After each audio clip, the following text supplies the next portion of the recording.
Un homme trempe les malades avec de faux remèdes, mais finit par tomber malade lui-même.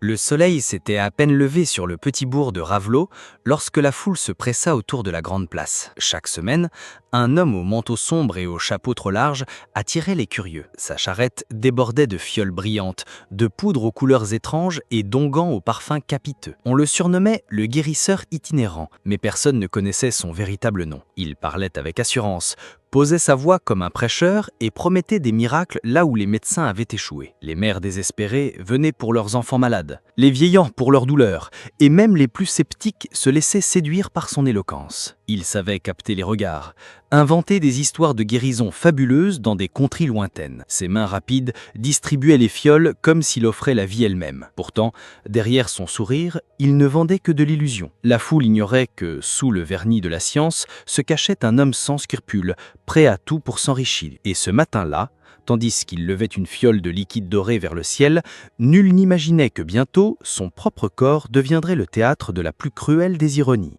Le charlatan, que l'on appelait Maître Vérac, possédait un talent rare, celui de convaincre sans jamais laisser de place au doute. Chaque mot qu'il prononçait semblait porter la vérité. Lorsqu'il décrivait ses prétendus voyages à travers les royaumes étrangers, il peignait des images si vivantes que les auditeurs pouvaient presque voir les temples anciens où, disait-il, il avait appris l'art des remèdes sacrés. Les villageois, ignorants et accablés par leurs souffrances, se laissaient séduire par ces histoires de plantes magiques cueillies au sommet de montagnes inaccessibles. Vérac savait comment jouer avec leurs émotions. Il les faisait pleurer en parlant d'enfants sauvés de la fièvre, puis il les faisait rire avec des anecdotes exotiques inventées de toutes pièces. À la fin, chacun sortait sa bourse, convaincu que le salut se trouvait dans ces petites fioles translucides. Mais sous l'éloquence se cachait une profonde avidité. Les fioles contenaient parfois de l'eau parfumée, parfois du vinaigre dilué, parfois même rien de plus qu'un mélange de miel et d'alcool. Pourtant, le public repartait satisfait,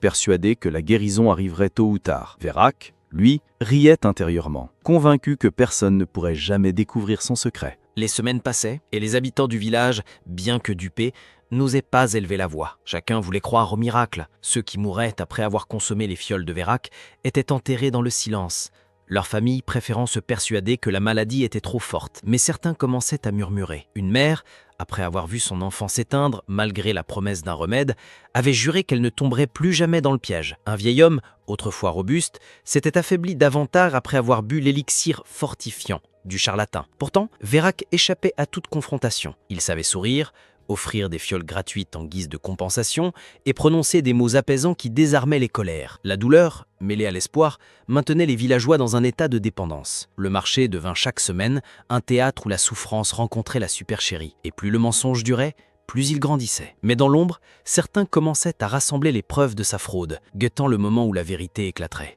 La richesse avait transformé Vérac. Lui qui, quelques années auparavant, mendiait un toit pour dormir, vivait désormais dans une auberge luxueuse, exigeant le meilleur vin et les repas les plus raffinés. Il aimait exhiber ses nouvelles tenues brodées et ses bijoux clinquants, signe d'une réussite bâtie sur la crédulité des autres. Chaque soir, il comptait ses pièces d'or en riant aux éclats, persuadé d'avoir trouvé la formule parfaite: vendre du vide à ceux qui n'avaient plus rien, sinon leur espoir. Son arrogance devint telle qu'il n'hésitait plus à se moquer de ses propres clients en privé. Pour lui, ces paysans étaient des moutons dociles, incapables de déceler la moindre tromperie. Il se sentait intouchable, presque invincible. Pourtant, derrière cette confiance excessive se dessinait déjà l'ombre de sa chute, car plus il s'exposait, plus il attirait les regards jaloux et les soupçons. Et comme souvent, l'excès d'orgueil finit par aveugler celui qui croit dominer. Vérac ne savait pas encore que son corps allait bientôt lui rappeler que nul n'échappe éternellement à la justice de la vie. Un matin, alors qu'il préparait son étal pour la grande foire régionale, Vérac sentit une étrange brûlure dans sa poitrine. D'abord, il l'ignora,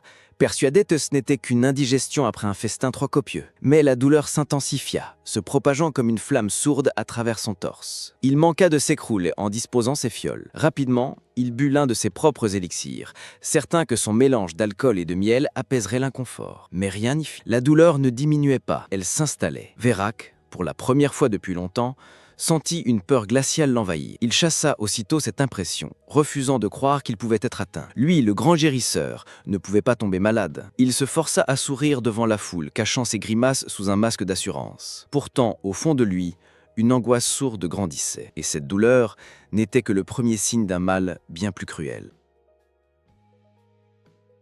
Au fil des jours, le mal s'aggrava. Ses nuits devinrent des cauchemars entrecoupés de sueurs froides et de sursauts de douleur. Chaque matin, il se maquillait pour cacher son teint blafard, ajustait son manteau pour dissimuler ses tremblements. Ses clients, avides de croire à ses miracles, ne remarquaient rien. Mais ses proches collaborateurs commençaient à s'inquiéter. Son apprenti, un jeune garçon chargé de remplir les fioles, le surprit un soir, plié en deux dans la réserve, haletant comme un vieillard mourant. Vérac, furieux, l'avait menacé de silence. Pourtant, dans ses yeux brillait une terreur qu'il ne pouvait plus dissimuler, car cette fois, aucune de ses mixtures ne fonctionnait. Il avait tout essayé, ses poudres colorées, ses élixirs parfumés, même ses potions les plus chères. Rien n'apaisait le mal qui le rongeait. L'homme qui avait bâti sa fortune sur la faiblesse des autres découvrait avec horreur que, face à la maladie, il n'était rien d'autre qu'un imposteur des armes.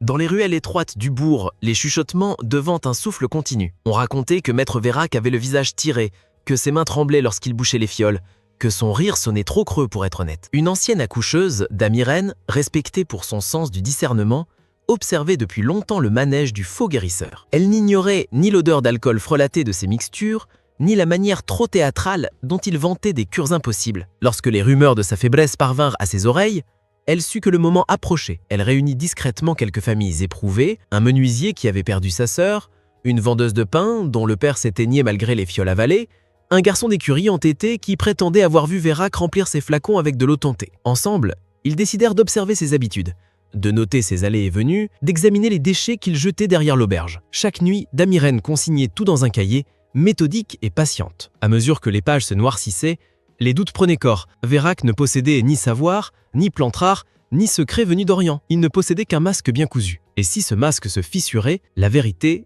crue et froide, percerait comme un jour d'hiver.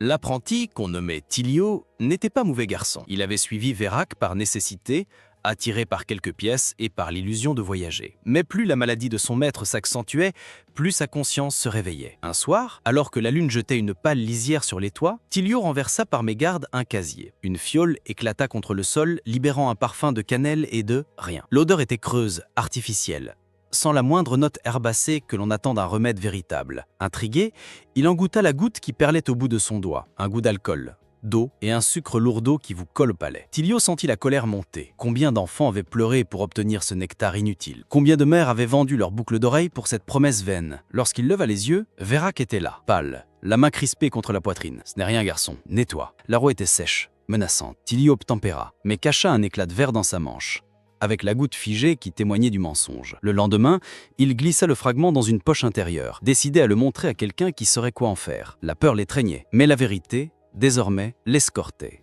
La foire suivante amena une procession inhabituelle, des silhouettes maigres drapées dans des capes, des toux étouffés, des yeux cernés de fatigue. Le bourg semblait s'être transformé en salle d'attente à ciel ouvert. Vérac, éreinté, monta tout de même sur sa caisse, les doigts serrant une fiole couleur topaze. Sa voix, d'ordinaire rocailleuse et ample, se brisa au milieu d'une phrase. Quelques têtes se penchèrent. Dame Irène se tenait en retrait, Tilio près d'elle, tremblant, le fragment de verre enveloppé dans un linge. Parmi la foule se trouvait un voyageur discret, manteau fermé jusqu'au cou, un apothicaire de passage, maître Solal, qui avait entendu parler de l'étrange commerce de fioles. Il n'aimait ni les faux miracles ni les faiseurs de détresse. Tandis que Vérac débitait une histoire de serpents des dunes et d'herbes lunaires, la sueur perla sur ses tempes. Sa main trahissait un spasme. Il lutta, avala sa salive, ajouta une plaisanterie forcée. La foule rit par réflexe, mais l'écho sonna faux. Solal échangeait un regard avec dame Irène. Il y avait dans la vibration de l'air une attente nerveuse, celle d'un fil qui va rompre. Et quand le fil rompt, on découvre ce qu'on a tissé dessous, du bon lin ou une toile d'araignée. Après la foire, la douleur cloua Vérac sur le lit de l'auberge. Le tavernier râla, mais l'or parlait plus fort que les scrupules. Des heures entières, le charlatan restait immobile, les yeux ouverts dans l'obscurité, à compter les battements affolés de son propre cœur. Il tenta ses remèdes, puis des mélanges plus forts, puis des doses insensées. Tout échoua. L'angoisse alors devint un hôte permanent. Dans un moment d'abandon, il envoya Tilio quérir un vrai médecin du bourg voisin. Le jeune revint seul. Le docteur avait appris, de bouche en bouche, les méfaits de Vérac et refusait de se déplacer sans garantie. Qu'il confesse, qu'il rende l'argent et je viendrai, avait-il dit. Le mot « confesse » percuta le crâne de Vérac comme un marteau. Confesser, c'était mourir socialement. Il préféra chercher ailleurs. Au crépuscule, une silhouette frappa à sa porte. Maître Solal. Il demanda à voir les fioles, humectant le bout d'une plume, testant, flairant. Son verdict fut posé, net. Ce ne sont pas des remèdes, seulement des illusions liquides. Votre corps réclame une réponse que vous ne possédez pas. Veyrac détourna le regard, honteux et furieux. Solal ne le dénonça pas encore. Demain, au marché. Apportez ce que vous cachez. Il y a des vérités à exposer et des gens à protéger. Puis il partit, laissant Veyrac face à sa nuit la plus longue. À l'aube, la place bruissait d'un tumulte retenu. Damiren avait prévenu les familles, l'apprenti avait apporté l'éclat de verre, Maître Solal avait disposé sur une table de bandes de papier réactif, un mortier, des fioles témoins. Veyrac, livide, tenta un dernier numéro. Il annonça un élixir souverain préparé en secret pour les cas désespérés. Sa main tremblait si fort que le bouchon tomba au sol. Solal demanda poliment la permission d'examiner le précieux breuvage. Le silence se fit compact. Il dilua quelques gouttes, observa la réaction. Nulle trace de plante médicinale, nulle signature d'alcaloïdes, rien qu'un sucre lourd, de l'alcool, un arôme de cuisine. Damiren sortit alors une liste de noms, ceux des malades traités. Dans la foule, les visages se durcirent. Thilio, d'une voix qui chercha sa force, raconta la fiole brisée, l'odeur absente, les nuits de suée de son maître. Veyrac sentit un étau se refermer. La douleur au flanc s'embrasa. Il voulut parler, mais sa gorge ne fournit qu'un souffle rauque. La vérité, patiente araignée, venait d'achever sa toile. Et dans cette toile, le charlatan se débattait, pris par les fils qu'il avait lui-même tissés. Le marché, théâtre de ses triomphes, devenait la scène de son dévoilement. La révélation de Maître Solal fit l'effet d'un coup de tonnerre. Un silence lourd s'abattit sur la place, suivi d'une clameur de colère. Des mères brandissaient les fioles vides qu'elles avaient conservées comme reliques. Des hommes réclamaient vengeance. Des vieillards levaient des poings tremblants vers Veyrac. Le charlatan, blême, recula d'instinct, mais ses jambes refusaient de le porter. Les cris se mêlaient. « Voleur! Assassin! Imposteur !» Certains voulaient le traîner jusqu'à la prison de la prévôté. D'autres pensaient qu'une punition immédiate serait plus juste. Mais Damiren, calme au milieu de la tempête, leva la main. Elle rappela que la vraie justice ne naît pas de la haine, mais de l'exposition du mensonge. Elle proposa que chacun témoigne, que les pertes soient consignées et que Veyrac rende tout ce qu'il avait volé. La foule gronda encore, mais peu à peu, les esprits se rangèrent, car voir le charlatan dépouillé de son masque et réduit à un malade impuissant était déjà en soi une victoire cruelle. Veyrac, haletant, sentit que le monde qu'il avait bâti sur des mensonges s'effondrait pierre après pierre. On l'installa sur une chaise, incapable de se tenir debout. Ses fioles furent renversées, dévoilant leur contenu banal. Eau, vinaigre, sucre, arôme. Solal expliqua chaque réaction chimique, chaque preuve d'illusion. Les visages de la foule passèrent de l'indignation à l'amertume. Veyrac tenta un discours, balbutiant des mots de voyage lointain, de secrets volés, de forces occultes. Mais sa voix se brisa, étouffée par la douleur qui lui tordait la poitrine. Il cracha du sang dans un mouchoir taché et laissa tomber sa tête en arrière. L'image de l'homme autrefois si flamboyant, réduit à un pantin déchu, marqua profondément les habitants. Thilio, tremblant, posa le fragment de verre sur la table comme une preuve ultime. Le cercle se refermait. Les plus jeunes, autrefois fascinés par les histoires de Veyrac, détournèrent les yeux, honteux d'avoir cru en lui. Le charlatan venait de vivre sa plus grande humiliation, être dévoilé non par des savants, mais par ceux-là même qu'il avait méprisés. On ne l'exécuta pas, mais ne le jeta dans un cachot. Sa punition fut plus cruelle encore, l'isolement. Rejeté de tous, il fut abandonné dans une masure au bout du bourg, surveillé à distance par quelques jeunes envoyés par Damiren pour s'assurer qu'il ne fuirait pas. Ses coffres d'or furent confisqués pour indemniser les familles. Les enfants, autrefois hypnotisés par ces histoires, le fuyaient désormais en jetant des pierres contre les volets. La nuit, ses propres gémissements l'accompagnaient, seul écho de sa détresse. Le monde s'était inversé. Lui qui se délectait des pleurs des autres devenait la source d'une pitié froide, d'un rejet silencieux. Il goûtait à la saveur amère de la solitude, et cette saveur-là, aucun élixir ne pouvait la masquer. Dans son lit humide, chaque douleur lui rappelait l'escroquerie qu'il avait osé appeler guérison. Les semaines passèrent et son état s'aggrava. Son souffle devint court, ses mains tremblaient sans cesse et ses yeux, autrefois vifs, s'éteignaient peu à peu. Les médecins consultés refusèrent de le soigner tant qu'il ne confessait pas pleinement ses fautes. Veyrac, orgueilleux, se mura dans le silence. Mais la maladie progressait comme une bête insatiable. Chaque nuit, il rêvait des visages de ses victimes, des enfants au regard éteint, des vieillards pliés de douleur, des mères en larmes. Il se réveillait en sueur, persuadé d'entendre leur voix murmurer à son oreille. Sa conscience, qu'il avait étouffée sous des couches de mensonges, revenait à la surface. Implacable, il comprit enfin que sa plus grande torture n'était pas le mal physique, mais la mémoire de ceux qui l'avaient trompé. La maladie devenait le miroir de sa faute, une sentence inscrite dans sa chair. Un soir d'orage, Dame Irène vint à lui. Elle ne portait ni colère ni vengeance, seulement la gravité d'une vérité qu'elle ne pouvait taire. « Tu peux choisir, lui dit-elle. Confesser publiquement, rendre tes derniers biens, et peut-être trouver grâce auprès des tiens, ou bien mourir seul, sans pardon, oublié comme un parasite. » Vérac resta muet, ses lèvres tremblant sous l'effort. L'idée d'avouer, de plier l'échine, lui était insupportable, mais l'idée de mourir dans l'ombre le terrifiait encore davantage. Toute sa vie, il avait cherché à être au centre, admiré, redouté. Pouvait-il accepter de finir comme un chien abandonné? Cette nuit-là, il pesa le poids de son orgueil contre celui de sa survie. Ses mains moites agrippaient les draps, ses yeux fixaient la poutre du plafond. Aucun élixir, aucune histoire ne pouvait retarder la décision.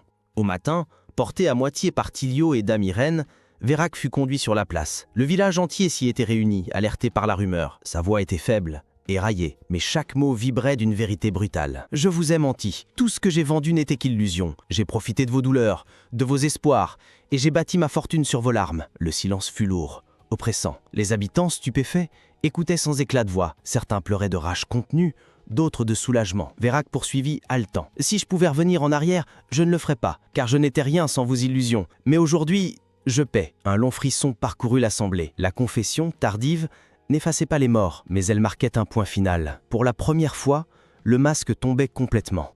L'hiver arriva, glacial. Vérac, affaibli, survécut encore quelques semaines. Ses jours n'étaient plus qu'attente et douleur. Ses nuits, hantées par ses fautes. Pourtant, certains villageois, émus malgré tout par sa déchéance, lui apportaient du pain ou une couverture. La compassion, même pour un imposteur, ne disparaissait jamais entièrement. Thilio, bien qu'écœuré, venait parfois lui tenir la main, incapable de haïr totalement celui qui l'avait nourri. Vérac voyait en lui l'enfant qu'il avait autrefois été, pauvre et perdu. Mais il savait qu'il n'avait plus rien à offrir, sinon l'exemple terrible d'une vie gâchée par la cupidité. Quand la neige recouvrit la masure, il ne sortit plus de son lit. Chaque souffle était un combat, chaque instant un fardeau. Le village attendait la nouvelle de sa mort, comme on attend la fin d'un mauvais rêve. Un matin, alors que le soleil peinait à réchauffer les toits givrés, on le trouva sans vie, le visage figé dans une expression étrange, un mélange de peur et de soulagement. Il n'avait pas crié, il n'avait pas supplié, son cœur s'était simplement arrêté. On l'enterra à la lisière du cimetière, sans cérémonie, sans prière. Quelques curieux assistèrent, mais la plupart préférèrent rester chez eux. Dame Irène, Thilio et Maître Solal observèrent en silence la terre se refermer sur lui. « Voilà ce que coûte le mensonge », murmura Solal. Le vent emporta ces mots, comme une mise en garde gravée dans l'air. Le souvenir du charlatan demeurerait longtemps, non pas comme celui d'un guérisseur, mais comme celui d'un imposteur puni par sa propre arrogance. Les années suivantes, le nom de Vérac fut évoqué comme un avertissement. Les enfants, devenus adultes, se souvenaient de lui pour rappeler qu'aucune richesse ne vaut l'âme d'un homme. Les familles endeuillées prouvaient un semblant de paix dans l'idée que le destin avait tranché là où la justice humaine avait hésité. Car la maladie qui avait emporté le charlatan semblait être la main invisible d'un karma inévitable. Dans les marchés, on se méfiait désormais des vendeurs trop éloquents, et chaque fiole suspecte était scrutée avec vigilance. La leçon était claire, celui qui joue avec l'espoir d'autrui finit toujours par en payer le prix. Ainsi, le bourg de Ravelos se reconstruisit lentement, lavé de l'ombre du faux gueulisseur. Mais dans les veillées, on murmurait encore son histoire, non pas pour glorifier, mais pour prévenir. Et vous, chers lecteurs, si vous voulez découvrir d'autres récits où la vie punit les imposteurs et récompense la vérité, abonnez-vous et suivez mes histoires jusqu'au bout.